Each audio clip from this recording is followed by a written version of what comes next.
I realized this past week on a vacation with Blanche and the grandchildren that I had gotten old.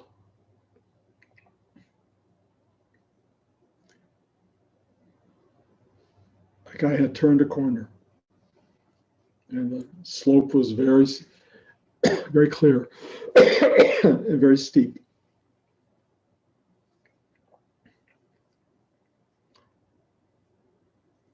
And I really spent a lot of time looking back at my life, knowing that it was in its downward path. And it was very clear to me that I was born no one special, that I was just another guy in Detroit, Michigan, small suburban neighborhood, indistinguished on every level. And it didn't really matter, although I wanted something to make me special. The only thing I globbed onto was my grandmother's, on my father's side, first cousin married Al Warner of the Warner Brothers. And I went, I'm connected to the movie business. And I would go to matinees at the Royal Theater with my friends, and the cartoons would come on, Bugs Bunny, etc. And whenever that last moment of the da-da-da-da, all the characters appearing, I would go, those are my cousins. And people thought, of course, I meant Bugs Bunny, etc. But it really was the Warner Brothers. And I thought I somehow had access to that world, although I had no idea how I had access to that world. I remember that a fireman's band played at my school once, and I walked home thinking, I can make them famous. I can connect them to the Warner Brothers. Again, no concept of how or what, but there was that inclination. And then my life went, like your life does, into one experience after another after another. It was all relatively good and calm. It had its ups and downs, as we all do.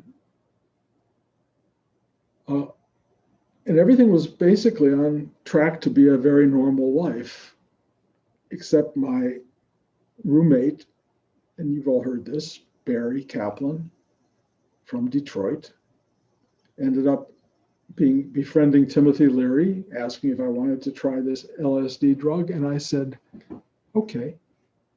No idea what I was getting myself into. And on that particular night, everything shifted. The normal world that we all live in, the day-to-day reality that I had known, that I had created stories around, and to me, life itself was just stories, lots of stories, and they didn't have anything beyond that, and history was story.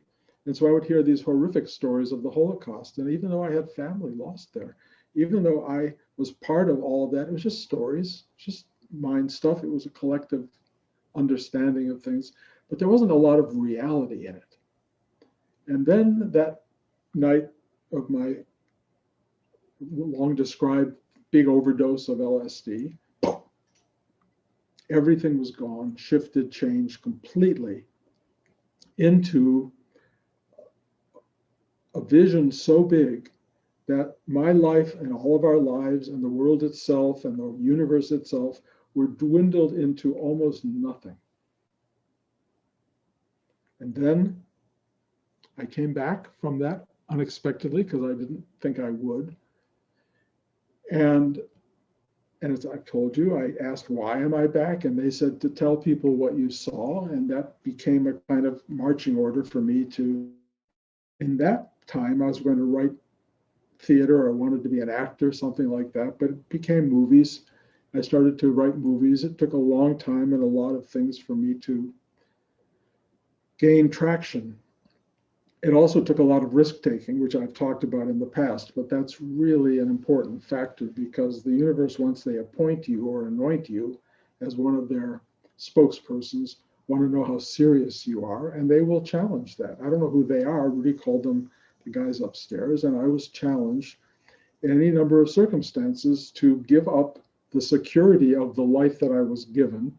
The first thing was a job at NBC News as a film editor, and I was told, go to India, or actually Greece at the time, and then India, to look for a teacher.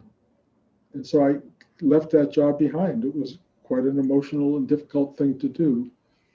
And I think I've told you this 400 times, but all the other editors and everyone at NBC News took me out to lunch, and I could feel that every one of them wished they were going with me. Really interesting. But I went off and started looking for a teacher, found all these people who I just thought were not my teachers, strange beyond belief. I remember meeting the Maharishi and Mahesh Yogi, and before the Beatles did. And he was trying to sell me information about himself via articles written by him in Finland that I should read. And then I asked if I could study with him. He said, no, go to California. I have places there. But I said, I'm in India. I'm here. He said, no, go. And I didn't care for him. And then, as you've heard, I went and I wanted to meet the Dalai Lama because I heard he was going to the United Nations to give a presentation. And I didn't think he understood how he would be viewed by the United Nations. Everybody would think of Shangri-La. Nobody knew about Tibet and China and everything else. So I was going to be the one to tell him. Now, I was 22 years old. Why? What in me felt that I had a right to tell the Dalai Lama anything? And I don't know, but I went to Dharamsala in northern India, and I knocked on the door of the palace and said, I need to talk to the Dalai Lama. And they basically said, who are you? And he's a busy man, and no, you can't come in. And I didn't know how to get in. And I heard that his sister had a orphanage in a place called Happy Valley, not that far away. And I made a trek to see her. And I said, I really need to talk to your brother. And she said, okay. And she made the phone calls, and I got in to see him. And I was given a half hour, and we talked for 3 hours. And in the end of it, he offered to be my teacher. And I went, I was very struck by it, but I said, I don't think you're my teacher. But would you mind if I continue looking for a teacher? And if I don't find one, can I come back? And he said, of course. And I know I've told this story a lot, but these are impregnated moments in my life. Who is this kid who decided to go tell the Dalai Lama how the world perceived him? I don't know. I really don't know where that came from, but I know in the end, I turned him down as my teacher. And yet in the end, now that I am watching my own teaching evolve through Rudy and everybody else, I am teaching more and more what the Dalai Lama teaches. And in a way, he became my teacher even then. I did not know that.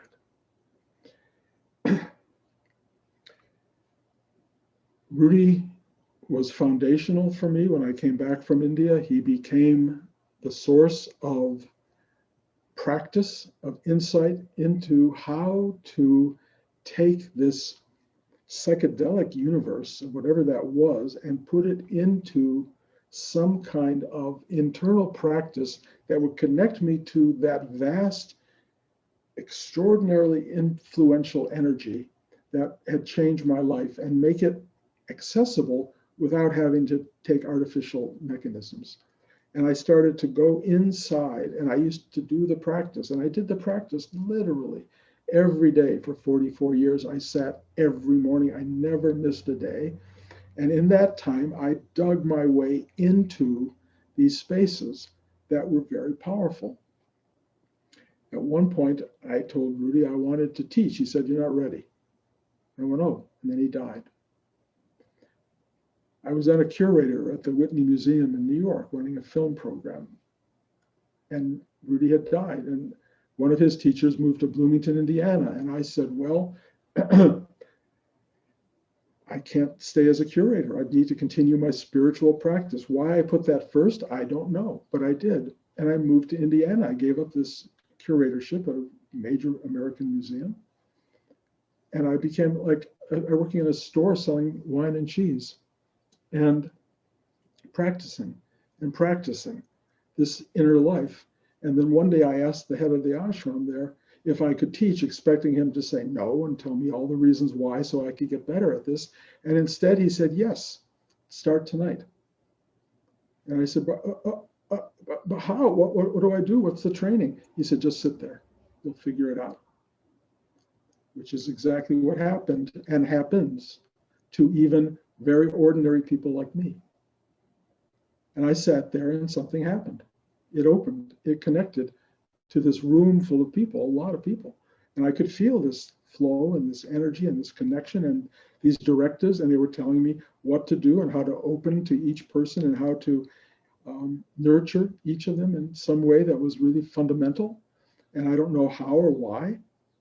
And I kept practicing all that. And again, forgive me, I know this is old news, but 44 years into it, I said, I'm not getting there.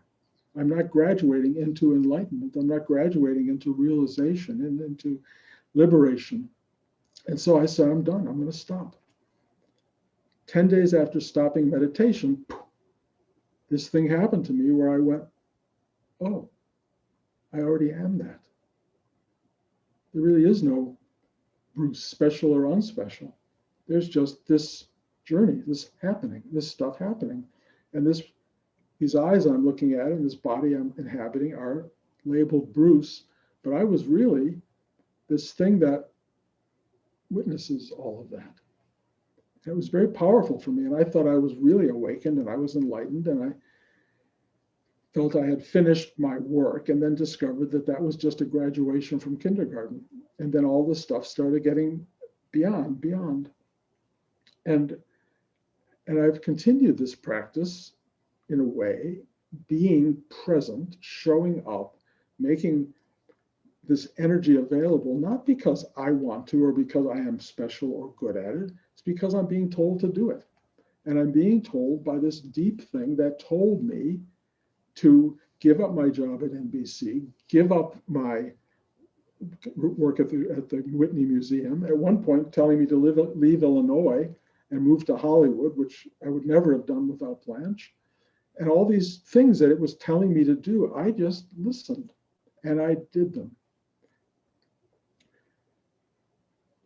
I expected as a Hollywood person that this story that I'm telling you would have a happy ending. You know, like good movies. And as a writer, I kept trying to tap into what I would call the universal, because we're all so particular. We're all so unique and kind of put together in our own very specific ways that very few of us are really like the other in the outer form. But deep down inside, we are connected as a whole. We are a oneness. And once you touch that oneness, once you feel that oneness, you cannot escape the truth of it, even if you tried. It's all one singular thing. And so I continued this life, bearing children with my wife, raising them, having grandchildren, watching a career happen and fall away, arriving now at a place in upstate New York that is, I kind of don't know where it is. I know where it is on the map, but I don't know what I'm doing here. And I'm feeling this thing is starting to come to an end. And I feel these moments of, at any moment, it could just be over. And then we went to this camp for this last week. It's called a YMCA camp. My daughter-in-law, Evan, picked it out. I don't know why. But I got there and I felt like I was in a Bardo state, that I was no longer on the planet, that somehow I had died, but I had gone to a Christian heaven. And I think Blanche and I and my particular family were the only Jewish people there. And there was one African American, but otherwise it was profoundly Christian.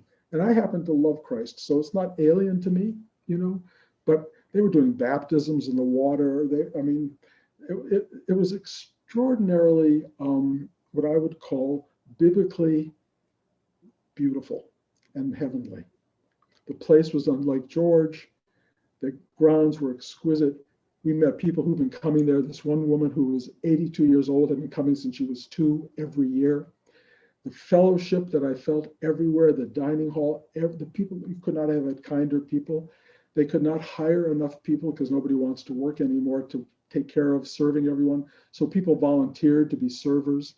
Everybody went up to everybody and greeted them every day. And the warmth, and I would stop and tell people, I cannot believe how wonderful you are, the people are. And they would, of course, go like, of course, this is, we are all here together. We're in this together. And I realized, very Buddhist.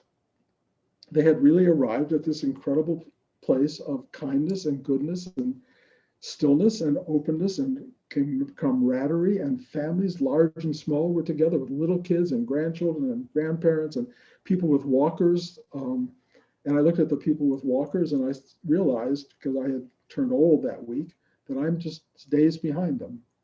And I ended up, for some reason, on this trip, and just before we went, after an MRI, and I don't mean to get into my health records, but the MRI said I had very bad stenosis in my lower back, and it's going to get worse. Probably I might be able to maintain it, but it probably will get worse. Excuse me, and I'm having trouble walking now. So I'm walking like an old man, which is kind of weird. And I'm going, boy, this is really winding down. This is really happening. And then the last 3 nights, and last night particularly, I couldn't sleep because of the pain. And there was I had no idea what medications to take. Tylenol and Motrin weren't working. And I realized this is the new journey. This is a journey that we all are on, not just me. We're all on this thing. And it was really horrible. I laid there in every position, and the pain that radiated through my body was awful. And I felt assaulted. I felt abandoned. I didn't know where to turn. I wanted my mom. I wanted everybody, anyone, to come and help me. And I realized I am alone. I am completely alone. And that's a powerful, powerful awareness, because you think after 55 or whatever, 60 years almost of meditative life, of spiritual life, you would feel comforted and taken care of, and you would somehow not have to be in pain. Blown out of the water. Yep, you do.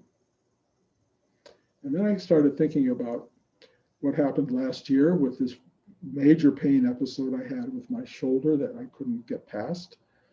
And that, when they told me morphine wouldn't work, I was like, oh boy. But it did finally go away, but it also opened me very deeply. This pain is different. It's not sharp, but it's not, it doesn't disappear.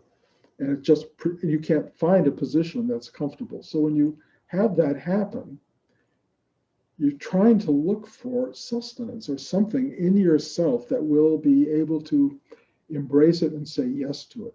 And that, I'm telling you, 50 ever many years of spiritual life, I'm not finding it.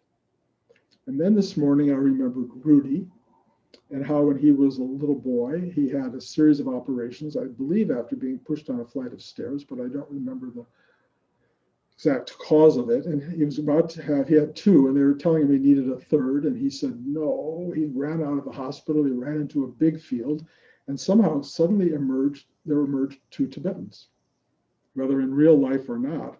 And they said, have that operation. This pain is going to take you and elevate you from the person you have been to the person you are to become. This pain is a gift. And he said, okay. And he went forward and had the operation, dealt with the pain, and he became Rudy, who became so fundamentally significant in my life and in a way all of our lives. So I'm lying there this morning taking a nap, trying to be ready to teach for you, and I'm just feeling all of this pain and Rudy-esque sort of awareness and going, okay, I don't like it. I don't look forward to it. I don't want to go to bed tonight and deal with it again, and yet I know I will. I'm walking in a strange way, and I don't have a walker yet. Blanche suggested a cane, but I'm not quite ready to do that. But the really interesting thing is, this isn't the end that I imagined. I really imagined, I don't know what I imagined, but flowers and grandchildren around and everybody when you're lying in bed. It's not that pretty. It's just not that pretty. And it's not mine alone. And the reason I choose to talk about it, even though it sounds self-serving maybe on some level, don't let it be that. Please don't any of you give me any idea of what I should do for my pain. All I can tell you is I'm trying to talk about this because we are all on this path. Somewhere along the way, this disintegration occurs, either like that or slow motion. And you, in the best of worlds, call it old age, or you call it, like my parents did, aches and pains. But it's not just aches and pains, it really hurts. And it robs you of the life you knew. And you think your spiritual life is going to give you all this power to deal with it. And it really isn't enough. On some level, you are ground down. You are ground down into kind of just being a normal nobody from Detroit. And that realization is really powerful. So when I came to sit this morning to share with you, of course, I've described this before, I always come as unworthy. I always sit down here being totally unworthy of this. I don't know anything. All I know is I'm an old guy who lived a life. And then about 20 minutes before I came to give this talk, I was downstairs and there was a book that Josh made up and he gave it to us for Christmas of our 5 years in San Rafael. And I started to look through it for a minute, and there were my grandchildren and my children and friends, and it was just kind of a remarkable collection of beings and people. And I just looked at all this and I just felt my heart open, and I just tried to think which of these moments would have been enough for me to have lived this life. Which of these moments? And I couldn't pick one, there were so many. One moment that would have made a life worthwhile, and I had a book full of them. And I have books that never were printed. I have people like you that are part of my life that make this so worthwhile. I have my wife of 52 years, who has been by my side and lived this life with me. I've had such wonderful, wonderful stuff that even in this suffering, even in the darkness of the middle of the night, the dark night of the soul, the pain, the abandonment, all I have to do is touch any of these moments, and they give me a little, okay, I was given all of that. This is the price I'm paying. And at some point, they're going to remove me from this world. And I will tell you, they are going to remove you from this world. And they are probably going to do it in a very similar fashion. In other words, you're not going to like it.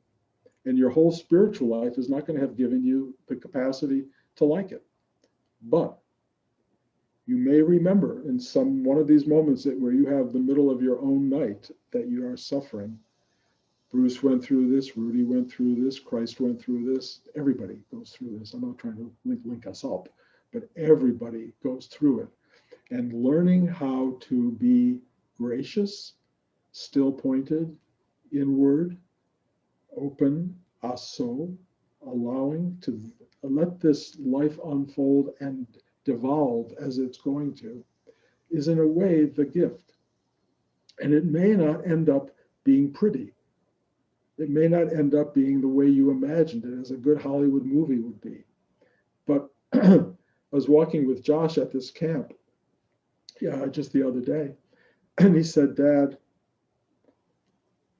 what do you want me to do for you when you're dying? What do you want me to do on your deathbed?" And it came out of nowhere. We were actually on our way looking for Elijah, who had gone off with some kids, and we didn't know where he was, and it was getting dark out. And it was like a shock. And I mostly didn't know what to say or why he was asking. But I said to him, first of all, you'll know what to do. Secondly, I told him about the death of my father-in-law, where I was sitting in the hospital with him and his wife and Blanche and his other daughter, Rhoda, were all somewhere else. And he was in so much pain. And I was sitting with him and holding his hand, and his body was twitching. And the more I held his hand, the more I felt the pain starting to go away. I don't know why. I could see his legs that were twitching start to get calmer and calmer. And then I realized something was going on. And I decided to take him on a trip. He used to have a boat. And I took him on his boat. And I said, let's go out on the water. Beautiful day, calm sea. There's a big beach way down on the other side of the cove over there. Let's go toward the beach. I just talked to him. And as I talked to him, he got quieter and quieter, more still pointed. And then he started to breathe differently. And his breath started to be long exhalations with very short inhalations. I'd never seen that before. And then I realized these were his last breaths. And I didn't know exactly what to do. And when I felt him really getting toward the end, I said to him, I said, go with God. God loves you. Godspeed. And when I said Godspeed, his breath went out and never came back. And he had died. And I felt that was the best thing I have ever done for another human being in my life. I didn't even know how to do that. I was guided in a way. And then I wondered why he had this unbelievably peaceful passing. And what came back to me was, he wasn't a meditator, he wasn't a spiritual seeker, he wasn't anything really. He was just a good guy. If anything, he followed the 10 Commandments. But what I really loved about him was his kindness and his generosity and his goodness. And I realized that in everything that the Dalai Lama is teaching and that I'm preaching these days, it all comes down to being a good human being. Not special, not unique, not somebody who was born into greatness, just being a good person, a good guy. Being one of these people at the camp that felt like heaven. Being a good person walking down the streets of Los Angeles or of San Rafael or Oakland or wherever you are. Being someone who is a kind, good person. That's all they're asking of us. That's all the universe asks of us. You don't have to be awakened to anything. You don't have to be in a state of endless bliss and joy. You just have to be, and you already are.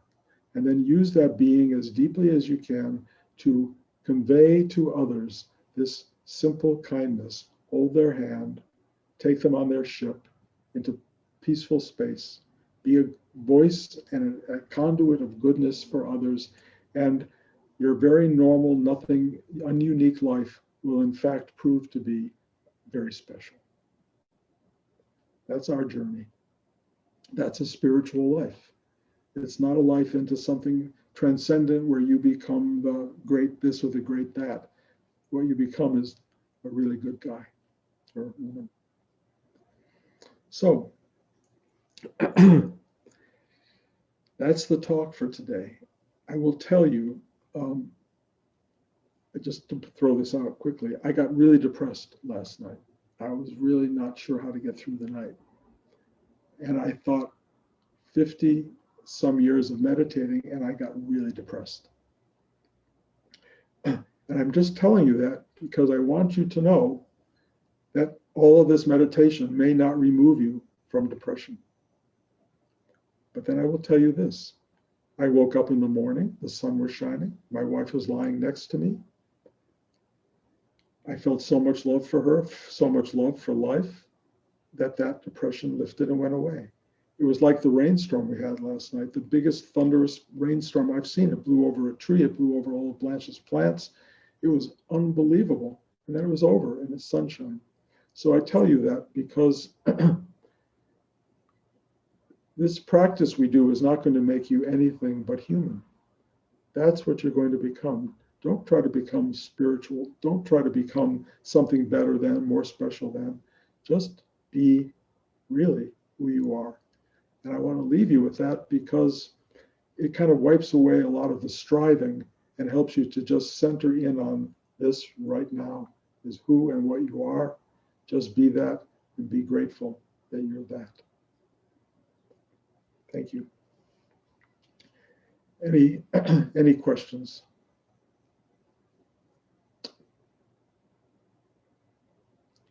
Okay, Dean, you were in that book that I looked at. A lot of pictures of you. It was really, really wonderful. Thank you. I really love you guys so much. I mean, that's one of the maybe things that distinguishes me is that my heart is open. And I would say, to whatever degree possible, if you can get out of your mind and get into your heart, this will be a better ride. I mentioned earlier that everything was a story for me when I grew up. You know, things like I said, the Holocaust and World War II and all this horrible stuff going on was all a story for me. One of the things I've awoken to is it's not just a story. It's real. It's true. This is a really difficult world. It's a really dark world. It's filled with really difficult people, and you don't have to be one of them. You can choose not to be one of them. That's the big choice. The choice to be good and kind is everything. And if you can do that, you'll end up at that YMCA camp, and people will be so nice to you. You won't believe it. I will tell you, unfortunately, the food was terrible, but what are you going to do? You get what you get. So I had all that, and I had all this grace note moments with my grandchildren and my son and his wife, and it was beautiful. So take life as it comes. Don't try to be special. Just show up. Okay. Gonna next week is here. Let me just say, the following week, I think right now we're going to Washington, D.C. to help Ari close down his apartment and move to, he's moving to Orlando to work with a federal judge there for 2 years as a clerk. I don't really want to go to Washington. I don't really feel like I should be walking around packing and lugging boxes. But if we do, there might not be a class on that Sunday, or if there is, it'll be from a hotel room. I'll write and let you know, but if there's no class, my apologies. There will be one again 2 weeks after that, just to alert you. Okay, have a great week, everybody. Lots of love, or a great 2 weeks. See you all soon.